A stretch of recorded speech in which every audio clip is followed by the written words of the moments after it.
Thank you for attending the Racing for Recovery Support Group meeting. We are focused on maintaining a drug-free and healthy lifestyle. Since 2001, our open forum meetings welcome parents, adolescents, recovering individuals, and anyone who supports our mission. Your suggestions, comments, or ideas are welcome to make the meetings the best they can be. The Racing for Recovery Support Group meeting is a cutting-edge alternative to what is currently offered by combining substance abusers, families, friends, and the public at large. We have created an environment that is beneficial to everyone who has been affected by alcohol or drug addiction. Meeting start time is 7 p.m. Please be on time. Please turn off cell phones and ringers to vibrate. Please refrain from posting on social media during the meeting to show respect and courtesy to yourself and others. Please only one person speaking at a time. Please speak loudly so that everyone can hear. Proof of attendance is gladly provided. Please turn in your paperwork prior to the meeting. You can pick it up at the end of the meeting. Honesty is required. Feel free to openly share your comments and points of views on how alcohol and drug addiction has impacted your life.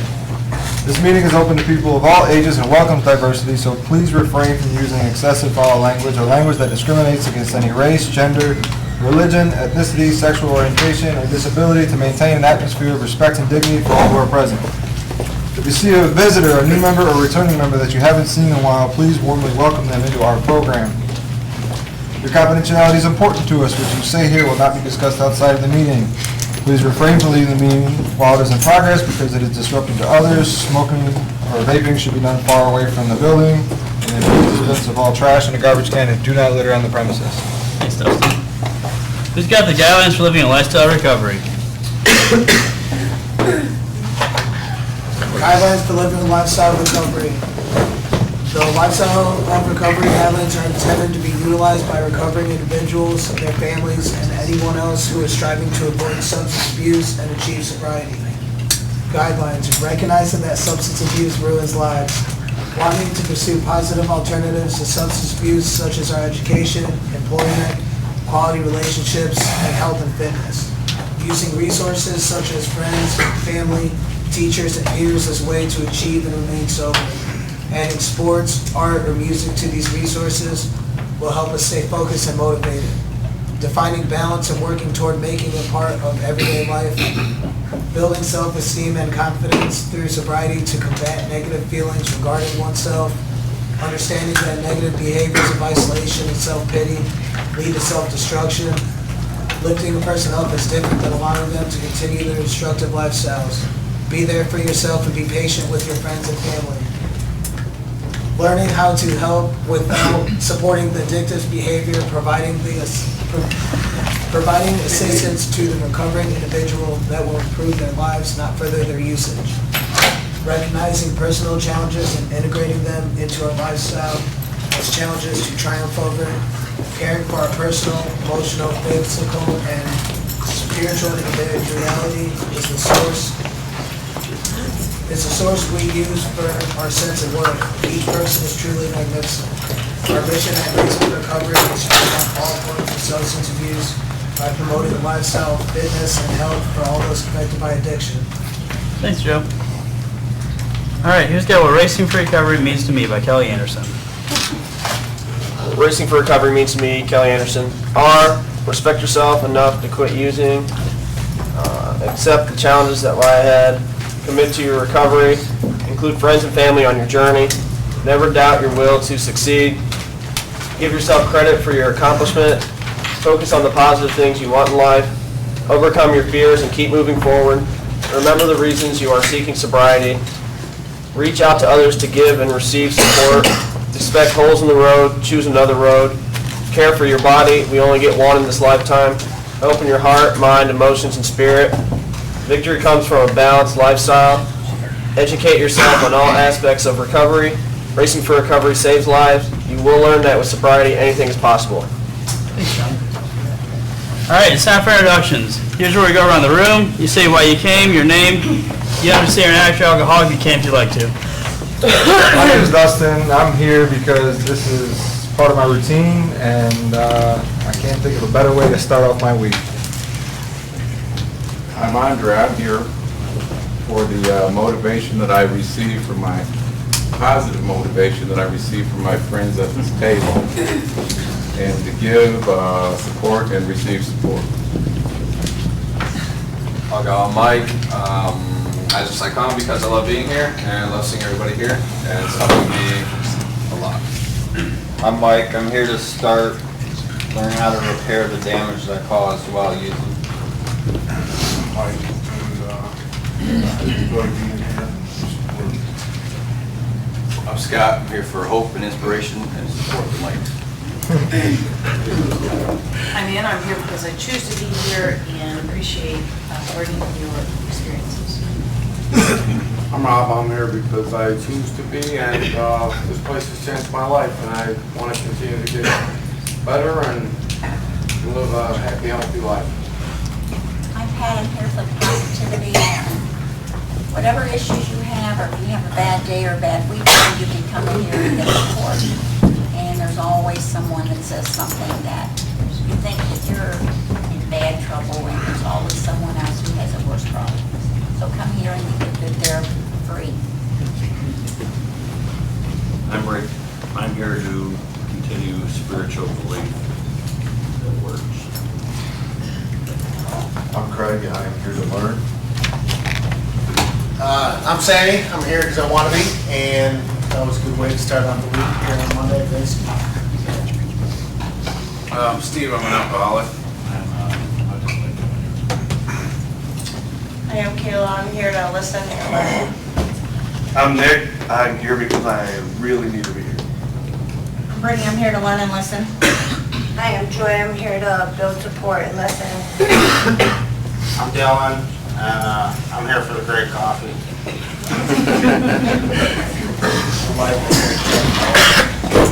I'm Tim. I'm also here because I want to be here, and it's also part of my self-care.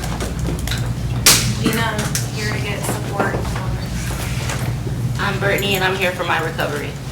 I'm C. I'm here to listen and learn. I'm Dave. I'm here because these meetings are awesome, and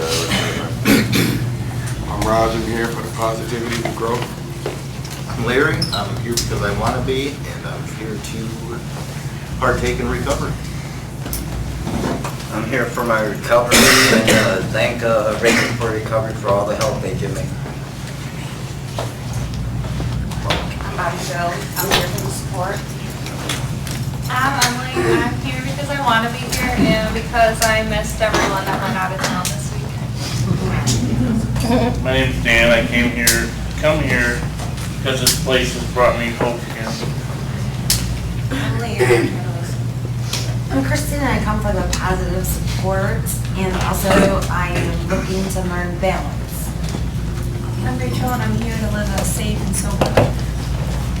I'm David. I come here because I want to, and I deserve my sobriety. I'm Carl. I come here to learn and to heal. I'm Jeremy. I too come here to learn, heal, do something better with my life. My name's Debbie. I'm Steven's mom, and I'm glad that almost 40 years ago he decided to walk down another street. I'm Josh. I'm here to calm my mind and be around like-minded individuals. I'm Tyler, I'm here to remain teachable. I'm Tony. I'm here to listen. I'm Sarah. I'm here to remain teachable. I'm Paula. I'm here to start my week off on the right foot. I'm the real Nick. I'm here to be more accepting. I'm Samantha, and I'm here to listen and learn. I'm Diana. I'm here to listen and learn also. Mike, I'm here to stay positive through tough times. I'm Andy, and I'm here for balance and because I built a lot of awesome friendships here. I'm Patrick, and I'm here to maintain balance. And there's a lot of great stuff in this book. Merrick, and I am here for patience and balance. I'm Charles. Come to listen and participate. I'm Mike, and I come here to continue learning. I'm Dan. I'm here to support my friend Tim. I'm Sam. I'm here for hope, support, continued sobriety. My name's Tiffany. I'm here because I absolutely need to be and to remain teachable. My name's Joe. I'm here because it's been a pretty hard weekend for me, and I just needed the meeting. I'm Daryl, and I'm just here to listen tonight. Dylan, I'm here to stay sober, keep learning. I'm James. I'm here to participate in recovery. Abby, I'm here for the positivity. My name's Courtney. I'm here to of learn balance because this is where all my friends are. I'm AJ, I'm here to find a better myself. Jason. I'm here because you guys allowed me to be here, and I made a choice to empower myself and better my life, and I've been doing it here, so. I'm Tara, and I'm here because I'm getting my life back. My name is Chris. I come for positive peer support and positivity.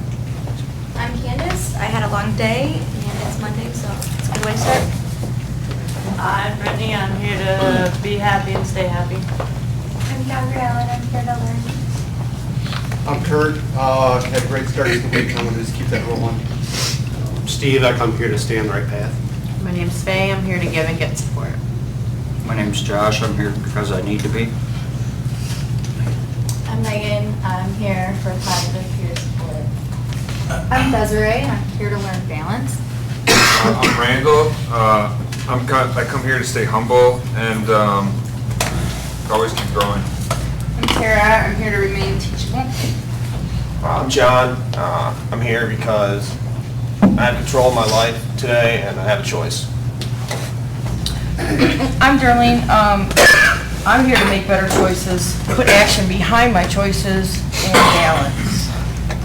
I'm Brittany. I'm here to be more transparent with myself, my peers, and the people in my life, and to build my safe zone. I'm Betty. I'm here because it's part of my routine, and honestly, there's nowhere else I'd rather be. I'm Deanna, and I'm here tonight because I've learned a lot from this book, and I enjoy the book studies. Jose, I'm here to learn a new way to live. Good evening, everyone. My name is Jeremy Danielski. I'm here because sobriety and racing for recovery are part of my personal identity and to embrace this literature. Steven, I'm here to learn how to live positive and sober. I'm Lance. I'm here to listen and learn. My name is John, and I'm here because I don't want to give up. I want to keep going and, make something out of my life. Dan, here to learn. My name's Dave. I'm here to see what the racing meeting is all about this weekend. I'm Kim. I'm here because I really need to learn balance in my life, like a work-life recovery balance. My name's Traylon, and I'm here because it's a positive place to be, and I want to stay on the right path. I'm Troy. I'm here because I'm fortunate enough to be, and I have a lot of friends that aren't.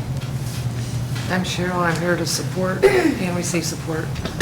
I'm Jen. I'm here to check on some friends who have stepped in advance to this facility from mine and to check out a different kind of meeting. I'm Gabe. I'm here to listen and learn some new things. I am Bree, and I am here because I value my happiness. I'm Jeff, and just very blessed and grateful to be here. And after an inspiring weekend with some great people, I feel equally inspired to be sitting here right now back with some of the best people I've ever known in my whole life. So, just happy to be here. My name is Joe. I come here to remain teachable, and it's part of my routine. And I'm Steven. I come here because this is my favorite part of the week. Every week, I get kind of nervous beforehand. You probably don't think I do, but I do get nervous before the meeting every single time. I don't know why yet, but I do. But once it gets to this point, everything starts flowing, and it's just like smooth sailing for the rest of the night. So I'm just happy to be here tonight. Who's got the answer by Donald D. Carr? Frank. The answer by Donald D. Carr, running from the misery, trying to escape the pain, as I approach the light of hope that lies before me. Each breath overwhelms me, every breath sears my throat. I ache, my body rebels against me, my memories torment me. Agony has become my closest companion. My demons mock me as I dangle helplessly above the abyss of alcohol and drug abuse. The voices all sound the same, criticizing, accusing, blaming me for what has happened. They don't understand. They don't care who I am. I'm a human being, full of thoughts and feelings. I'm worth saving. Just show me the way. At last, I reached the light of promise, Their stance, the answer. Open arms, understanding smiles, looks of trust. So it begins, racing for recovery. Thanks, Frank. All right, announcements. There's a race coming up in October. Stay tuned. It's gonna be sweet. If you have any more questions about that, ask one of us. We've been talking about it for a while. If you don't know about it, there is a race coming up. Ask people about it. It's a good time. Also, any other things? Softball this weekend. What happened to softball? It went fun. Everything was fun. It was good. We all had fun. That's all that matters.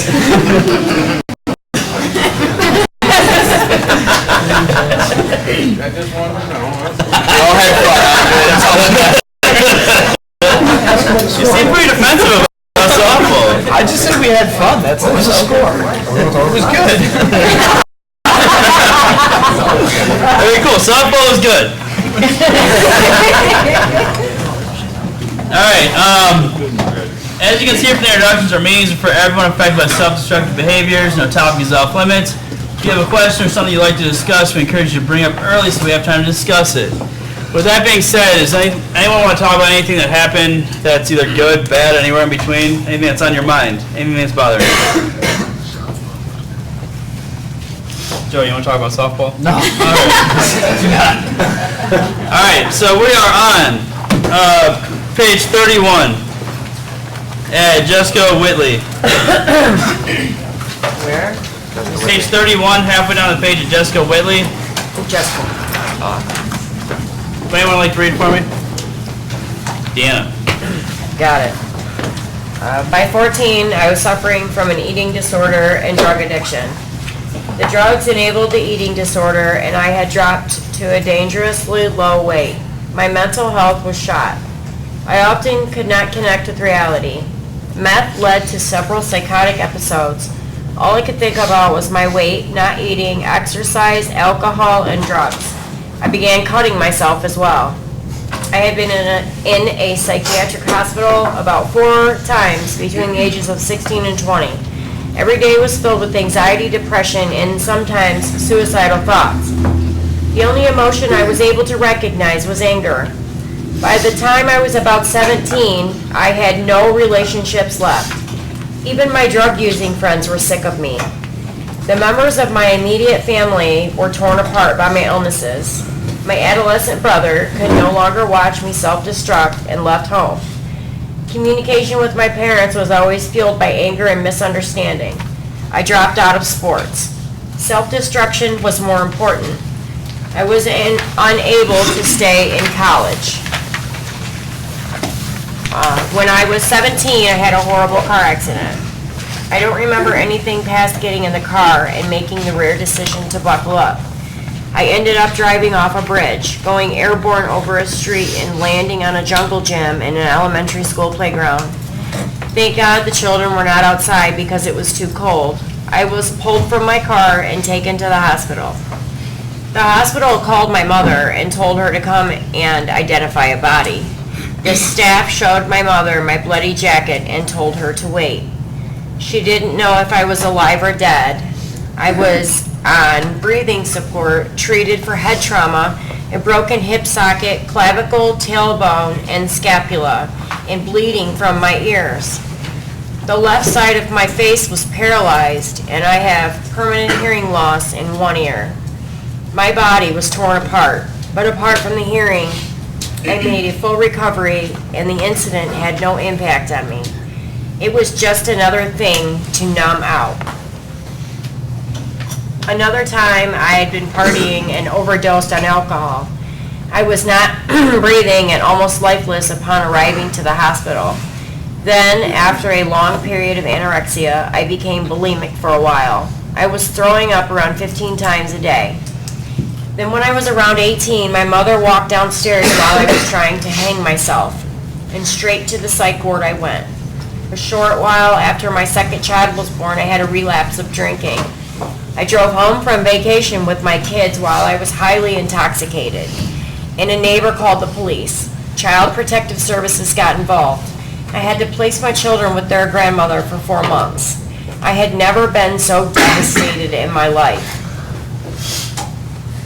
This was one time I managed not to numb myself to deal with the emotional turmoil.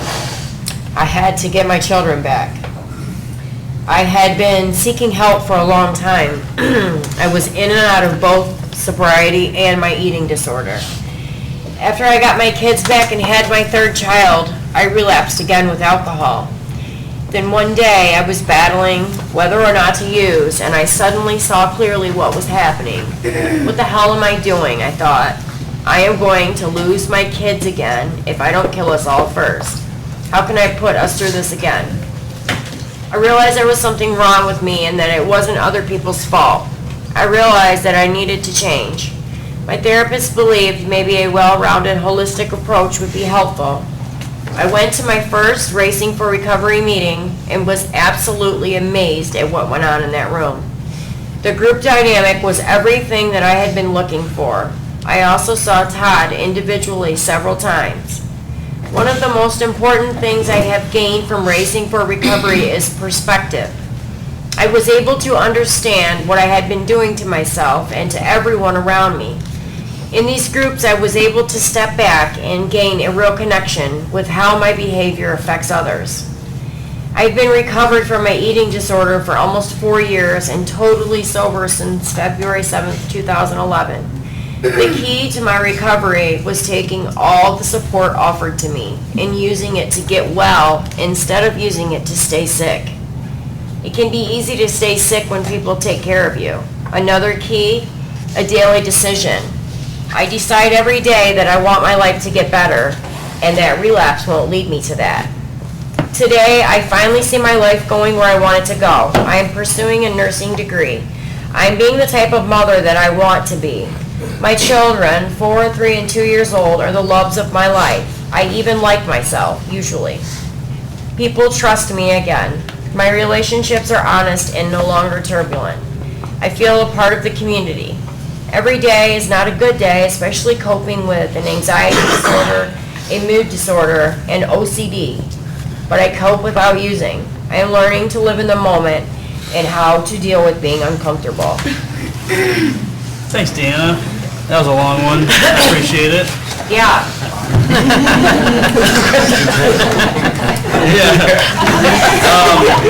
Other than that, what do you guys think? Does anyone relate to that?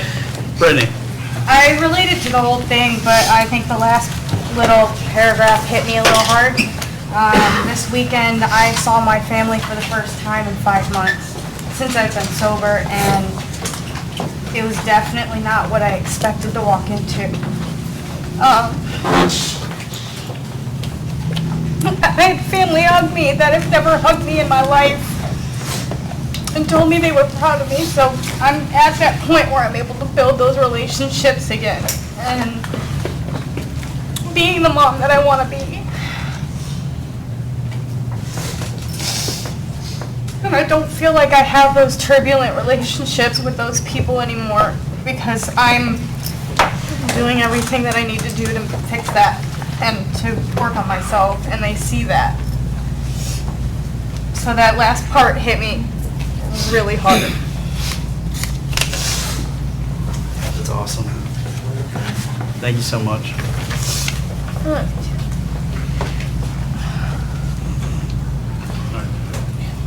Andy? I can relate to the part where it says, this is the one time this was one time I managed not to numb myself to deal with the emotional turmoil. And this time of my life is the first time that I've ever done that. When I was emotionally low, I got buzzed up, and when I was emotionally high, I got buzzed up. I didn't know how to deal with my emotions before coming into sobriety this time. So I pretty much, any emotion I had, I numbed it out. So Racing for Recovery taught me to put them positive alternatives in there to deal with when I was feeling down or feeling depressed, and then became a big cornerstone to my recovery, man. And it's one of the big foundations that I still lean on to today. Thank you, Andy. Rob? My favorite part says the key to my recovery was taking all the support offered to me and using it to get well instead of using it to stay sick. It can be easy to stay sick when people take care of you. You have to do certain steps to get better. Right? That's my favorite part. Thank you. Deanna? I related with a lot of stuff in that story. I don't know, like, where, the part where it was talking about how, like, they called her mother, like, there had been a time where that pretty much happened, where, like, they called my next of kin because, you know, I had let myself go so long that I had an infection that went to my brain, and, like, they gave me, like, a week to live or something, and I just remember coming to out of, it had induced a coma, and like my whole family was standing around the bed. Now I hadn't seen my family in like 3 years, and my dad and everybody standing there crying because, you know, they had said that, you know, I wasn't going to live through this. And I just remember waking up and I started pulling all this stuff, and all I wanted to do was leave. Like, I'm coming out of a coma and I'm just ripping stuff off me, and I just want to leave, and my family, you know, and that caused my family to just pretty much turn their back on me again for a while, which I totally deserved. Heard about the overdose, and you know, the thing with my kids is really crazy. You know, it's we definitely, you know, it ended up being what was best for them, and you know, I'm doing my best now as far as all that goes. But I think, you know, right now it's like I'm dealing with the way that my behaviors affect others, like how she was talking about, like, almost in the last paragraph.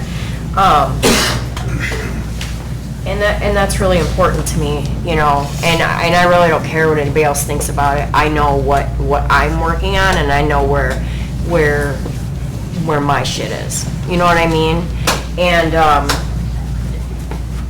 I don't know. I get really emotional about that kind of stuff because I was a really shitty person for a long time, and man, I fall short sometimes, but you know, I just kind of want to be like my mom, like just a genuinely compassionate person, like unconditional compassion. Like, that's how I look at how my mom is, and I kind of strive to be like that, or like how Todd can just see the good in people and not, you know, like I want that. I don't want to see the crap, you know. I just want to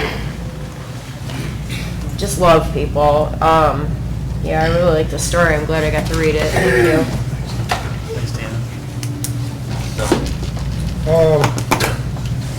I agree with what Andy said, and what Rob said. I wrote that down too when I was being read. I wrote down utilizing all the support, because for so long I tried to do everything on my own, and you know, 99% of the time for me that doesn't work out very well. But I was too stubborn to accept anybody's help. You know, I thought I could just do it on my own. You know, I mean, I don't know if it's a pride thing or maybe I just wasn't done. I don't know. But it wasn't until I came here and I surrounded myself with some positive people and utilized all the support that's given here. And even at home, I had a whole bunch of people that were for me, but I steered away from those people because I was ashamed of who I was at that time. You know, but once I got here and utilized all the different things that are available here, as far as, well, everybody knows what's available here. I don't have to explain it. But yeah, it wasn't until then, until things really started changing in my life, and you know, it's only gotten better since then. But that was like the one part that stuck out in that whole thing for me, that I related with, I guess. Thanks, Dustin. Emily. The one thing I really like liked about this story was in the last paragraph, it says, "I even like myself usually, people trust me again, and my relationships are honest and no longer turbulent." I was able to babysit my niece for the very first time this weekend, and she's 2 years old because I've gained the trust back of my brother and my sister-in-law, and like it was just such a great feeling to know that they felt comfortable enough to leave her alone with me, and it was great because I'm finally building those relationships back up and the trust, and I don't know, it was great. That's awesome. Thanks, Emily. Jeremy. Like where it says, another key, a daily decision. I decide every day that I want my life to get better and that relapse won't lead me to that. For me, time exposes my weaknesses like mercifully if I don't address issues. I can sit here and just stay sober, but with time, if I don't address certain things, all the bad behaviors come back. There's salvation in the fact that like I can be the creator of my own destiny. I never thought of it like that until I came here. And then with this part where it talks about I decide every day I want my life to get better and that relapse won't lead me to that. When I read that, that makes me think of the ability to have enough mental distance to know what it looks like to go back out, right? For me, what it looks like to go back out, or the itinerary of that, is for sure one thing, and I can say that because that's happened every time, is probably extensive prison time. I gotta remember that.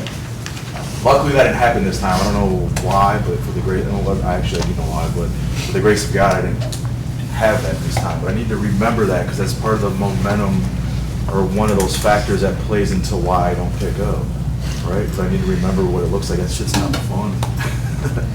So it's not only embracing that voyage of time for me, and that involves, building my spiritual platform, using peer support and things of that nature, but also remembering what it looks like to be an active addiction, which I feel like is really easy, at least from my perspective, to forget sometimes.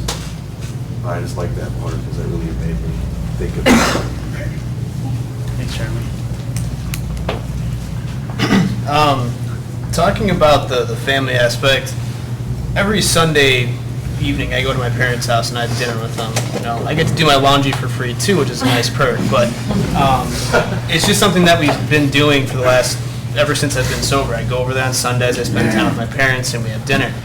And when I was there, my mom was telling me a story about someone that we know, one of her friends, and whose child is going through addiction. Well, she's making poor choices, basically, over and over again. And my mom just turned to me after her friend related to her another particularly bad episode and just said, "I'm just so grateful that you're sober." And I thought about it for a second, and I know for a lot of people out there, dinner with the parents is probably just something you do, go visit your parents, have dinner. But for me, it's something that, kind of like what Emily was saying, like I gained that trust back to be able to go do that. For a long time, my mom didn't want anything to do with me. And now that I get to go do that, it's a big important part. It might not be a lot to a lot of people, but to me, it's a nice thing to do that I look forward to every Sunday.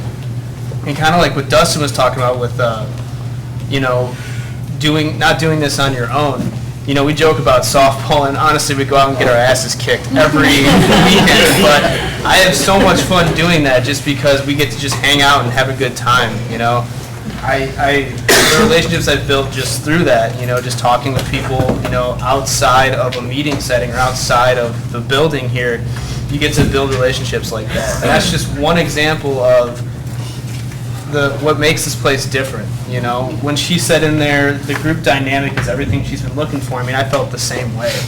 I had done recovery centers and rehabs and other IOPs and all that shit over and over and over again with the same result because I was trying to do it my own way. And I never took the time to just sit back, shut up, and listen to someone else who knew more than me and tell me what to do. And I think a big part of that was other people like me, other people felt the same way as I did when I came in here, and being able to naturally gravitate to people like that, like Steven, Dustin, Randall. There's way too many of you to name in this room, but, just being able to get together and have a group of people that's going towards one common goal, I mean, that's what makes this place great. Megan. So I can relate a lot to the story about like rock bottoms never being a bottom. You know, a lot of really bad things in my active addiction that I'm not proud of, and I thought would have been enough to like make me wake up and make me want to get better, and it never was, because I had support of other people taking care of me. So nothing stopped me. Like coming into this amazing place, so over the weekend, my son got to spend the whole weekend with me from Friday to Sunday, and that hasn't happened in a year. And this community of people is so amazing that every person just, he just like fit right in with everybody. There wasn't like anybody who was like, ew, your kid, Jordan. But, but like, my kid told me, Mom, I'm happy that you're happy here. You know, and like for him, he's seen me through my worst days in active addiction. And for him to like see that I'm actually happy for the first time in his entire life, because I've been using his whole life, is an amazing, like, uplifting feeling. And it's because of this place, because I'm surrounded by positive people and positive energy, and just, it's a great community to be a part of. I'm super blessed to have been a part of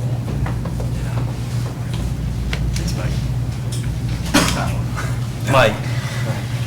Mike, yeah, that story was intense, you know, like it made me think of some of the destructive chaos that I had going on, and then, like, right as it was turning, the story was turning where she got that, like, moment of clarity, and she knew she needed to do something about it. I remember that moment, you know, I was in IOPs for a while, but, like, I wasn't really integrated in here very well, and I was still trying to do a lot of stuff my way, for sure. You know, I was picking and choosing what I would do, like, yeah, I'll do that, but like I'm not gonna do that. And I used, you know, for a couple days, and I woke up the next morning, got in my car, and I just paid off this title loan and stuff, and I was like, dude, I can go get like another title loan. And the moment I thought that, I just got sick, and I'm like, dude, am I gonna do this again? Am I gonna go down that path for X amount of time and just run myself deeper, probably die, you know? And I started my car up because I was sitting there for like 20 minutes, and I drove here, I drove to Racing, and it was like 10 in the morning, and I gave Rachel my keys, and I saw a Crandall in the hallway, and I had this look like he knew something was up, and he's like, you all right? And I just started crying. I couldn't even talk because I was just so overwhelmed with just like the frustration of like doing the 6 months, doing the year, and then just like not being happy with my life and not dealing with some of the stuff that I know I need to deal with, and just going back out, and never revolving door. And it was just so emotional, and so I ended up talking to Dan, you know, and the staff a lot, and I just had to get into lodging, you know, and make it through the weekend. It was really hard. And, but dude, like Dan and Beaver, they stayed here at the building with me in that office till like 12:30 at night. That's when I knew that this place, you know, wasn't trying to just get some money out of me. It wasn't just trying to get me in the door to fill chairs and fill beds. These people care here, and that's when things started really changing in my mind, because I've been to different treatments and I've been to different places, and sure they you know, I'm sure there's a lot of good intent and stuff like that, but the genuine care that I've received here is doesn't even compare, you know. So wow, it's just such a blessing to have found this, you know, and be a part of this. So thanks, Mike. This place honestly is so much different than anything I've ever experienced in my entire life, because no one ever talked to me or made me believe in myself the way that Todd has. He's the only counselor I've ever had that actually took the time to get to know me and work with me, even through all my bullshit, or as AJ would say, horseshit. But the thing is, though, this program gave me the belief in myself that I could do it, and that, I don't know, that I was worth it. I didn't think I was worth it, but the people around me believed I was. I still hear from, the other day I heard one of the people I have the pleasure of working with, she was like, yeah, I remember the first meeting you spoke up at, and she's like, I didn't know that guy even talked. He just kind of sat there and stared most of the time, and he actually talked for the first time, and that was like a turning point in my recovery. People talk about milestones, and milestones to me are things that happen. They're not like 30 days, 60 days, a month, 3 months, whatever, X, Y, Z. It's not that. It's I raised my hand for the first time in a meeting and talked.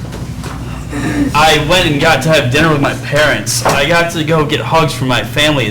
Those are milestones. It's not about the days. It's about the things that happen within those days. And that's what I'm just blessed to be here about. Because the moment I got to see my brother again, I knew he didn't hate me. That was a huge milestone. The moment I got the trust in my parents back, and they could leave me like unattended, and I could just be myself. The moment I got to the pleasure of working here, it's not working, it's the biggest blessing in my life. Those are all milestones. When Kelly handed this meeting off to me, she said, hey, do you want to run the Monday night meetings? And now look where it is. Those are milestones, and everyone has those milestones. It's not about the days, it's about what you do in those days, and that's what the best part about this place is, because the people here taught me that. The people that I went through the program with and continue to be in the program with, they taught me that. That's what the great thing about this program is. It's not this book. This book's great and all, but it's this is what happens in here. This helps. That's why we're having this meeting right now, is this book, yes, but what happens to the people here? This is why this program works the way it is. Someone asked me, like, what's your program even about? I was like, I can't explain it to you. I don't have the time right now or the mental fortitude to even explain it to you. You just have to sit down in a meeting and just keep sitting in a meeting until you want to raise your hand and start talking, and people start saying, hey, you had some good shit to say. Or, wow, that's what this program is about. I can't just explain it to somebody. It's an experience. It is an experience. It really is. Because I didn't believe it at first. I thought it was a bunch of horse shit. I thought this was a big cult full of people. I was looking for the Kool-Aid. It's not the coffee. I was looking for it. I couldn't find it, and I realized the Kool-Aid is just the experience, the bond, the connection. That's what it is. So, I mean, it might be a little bit of a cult, but I like it. So let's keep it going. It's a lifestyle. It's not a cult. Who's got something? Betty. Okay, so for me, I can relate to where, they say it can be easy to stay sick when people take care of you. My situation's a little different. I was actually taking care of my mother and my aunt at the same time. They both got certain drugs, and it would be like, you can have whatever you want as long as you wipe my ass, And it was always like that. So that went on for a couple years, and my family don't get this aspect of it. They don't really get how much of a problem it can be. So they still will approach me here and there and be like, hey, well, I see you're in pain, you want some? And I gotta be like, I'm in rehab, stupid. No. And I hate to say it like that, but it's so true. Because they don't really understand. And then I blame myself partly because I can see my mother following kind of in the same footsteps as me, as far as she's starting to show signs of addiction, and I tell her about it, and then it's like, you don't know what you're talking about, and I'm like, no, yes, the fuck, sorry, yes, I do know what I'm talking about. I'm like, yeah, I do know what I'm talking about. I've went down this road for a very long time, and I don't want you to go down this road. And she actually quit talking to me recently.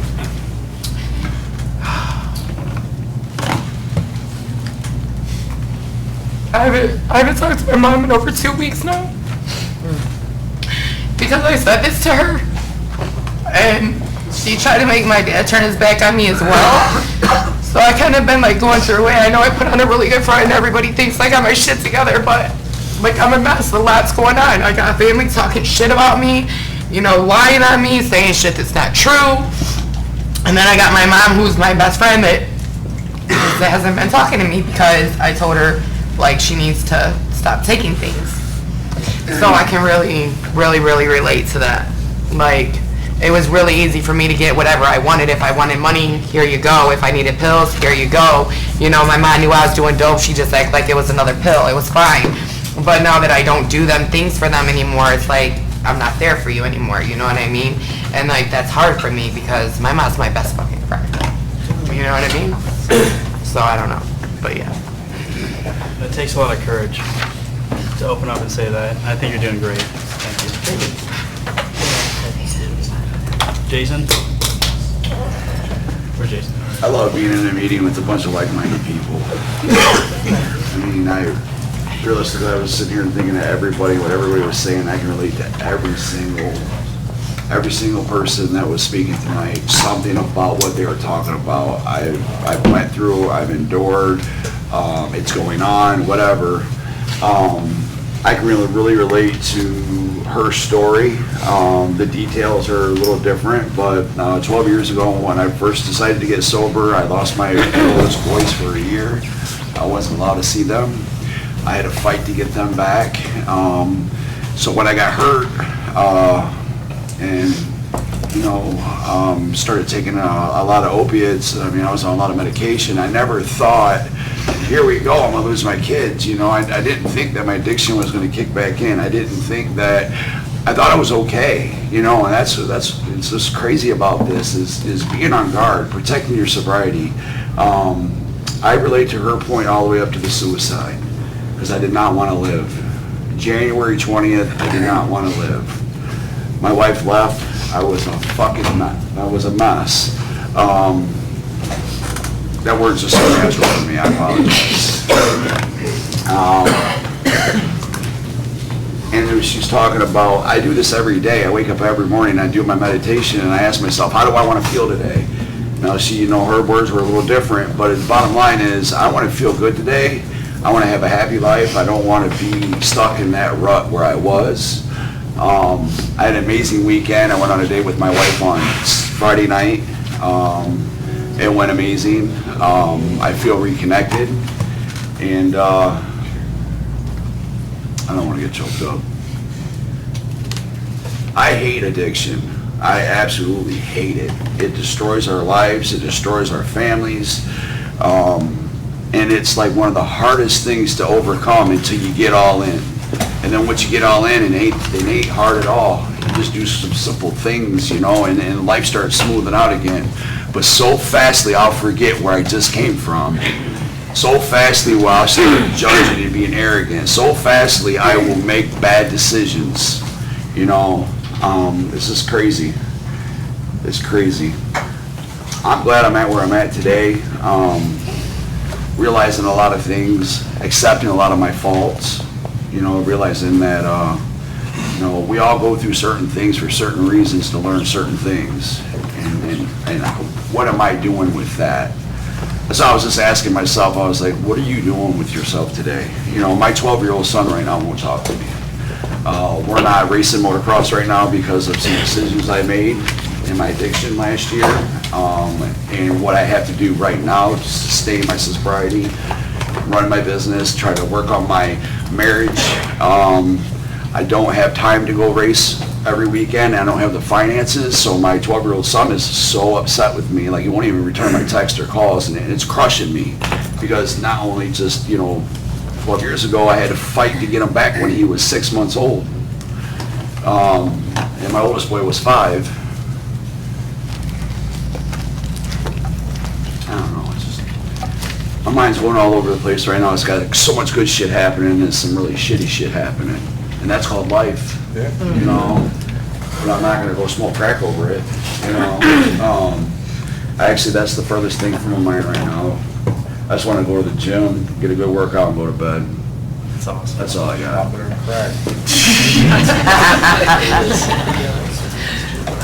we got? Kristen. So I related in several things in that story. One thing is the numbing, and I know that we all numbed, but I couldn't figure out why I was numb. Like, I was really good, and I'm still good at it. It's just sweeping things under the rug or just forgetting about it, or it is what it is. And that kept getting me in trouble. And it was a vicious cycle, and that is one thing that I learned here, is that I was numbing because I had trauma. And even though I created trauma in my addiction, there's trauma that happened before that, and it like a light bulb went off. And it was quite refreshing to know that and to hear that. And I just love this place. Like I say every time, the lodging program saved my life and is saving my life. So is all my peers, so thank you. Thank you, Kristen. Jeremy?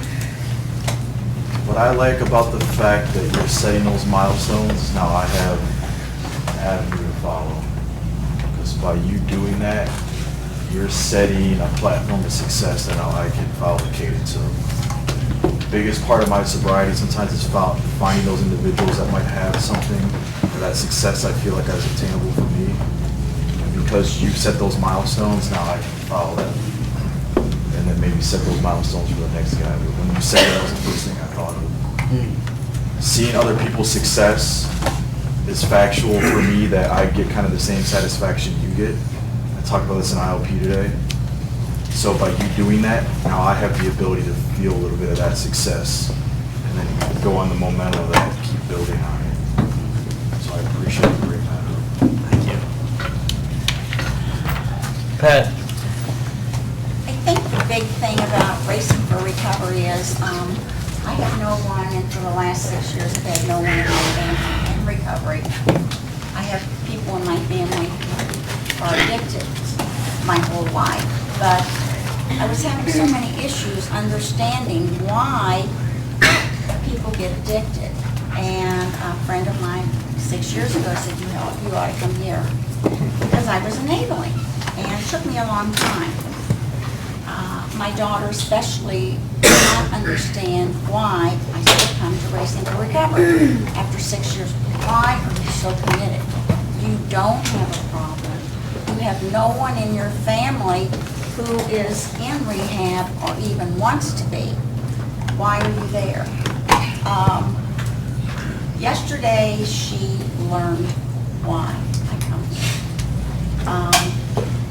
It's not family. It's friends. It's people that I see who have come so far, and how that has helped me. And I would say to my daughter, I would say, gosh, I go there, and I don't mention names, but people come up and hug me, tell me they're glad to see me. I just don't understand that. I just don't understand that. Well, there have been people in this room and in years past that have come up to me when I'm out somewhere, and they say, hey, how are you? It's good to see you. I can't believe, I see you here.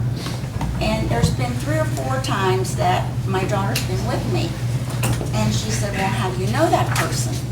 And before, and I'll say, well, this is my friend so-and-so. And that person will always say, we know your mom because of racing. And she's seen that. Yesterday, someone in this room approached me when I was with my daughter. And I introduced them. And we were driving home in the car, and I was honored to introduce. And the person that's there, I'm not going to give out the name, but said, well, we're from Racing for Recovery. And I said, you don't have to say that. We're going home, sitting in the car, and my daughter, we're at a stop sign, and stoplight, and my daughter says, Mom, I know why you go to recovery. She said, the look I see in people's faces when they come up to you, when you're not in that room, and the gratitude they have for you and what you see in them, They are truly your friends. They're more than me as a family. And she said, I could not understand. And she said, now there's been 3 or 4 people or more, you've been somewhere, and they've come up, and it's an honor to have someone from here come up to you, and I can introduce you to my mom, my daughter. I'm as proud as somebody comes up to me as if it were my son or my daughter, because they treat me with such respect. And yesterday, she finally saw it after 6 years. Last night, she texted me and she said, I don't think I've ever quite had that feeling of how people do. And I'm not bragging, but it's what you get. It's people that will come up to you. They don't have to say to my daughter, I'm from racing, but they're proud of this. And if you see someone somewhere, you know, and you're in this program, don't hesitate to go up to that person and say hi. We're honored.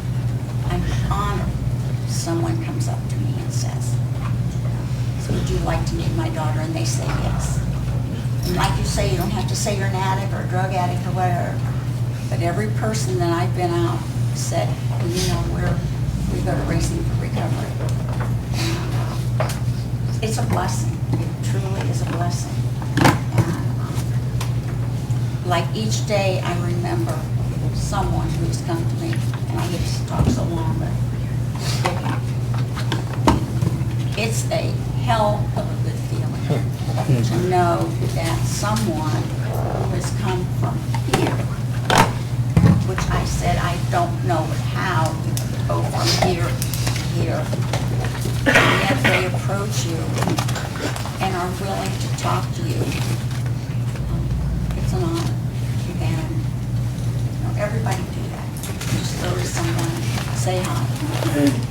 And I just can't thank everybody. I wouldn't miss it. I guess when I die, my daughter said they're going to have to stuff me in a wheelchair. With a reporter, she said, because you keep your mouth shut. Thanks, Patrick. Autobiography in 5 short chapters by Portia Nelson. I walk down the street, there's a deep hole in the sidewalk, I fall in. I'm lost, I'm hopeless, it isn't my fault. It takes forever to find a way out. I walk down the same street, there's a deep hole in the sidewalk, I pretend I don't see it, I fall in again.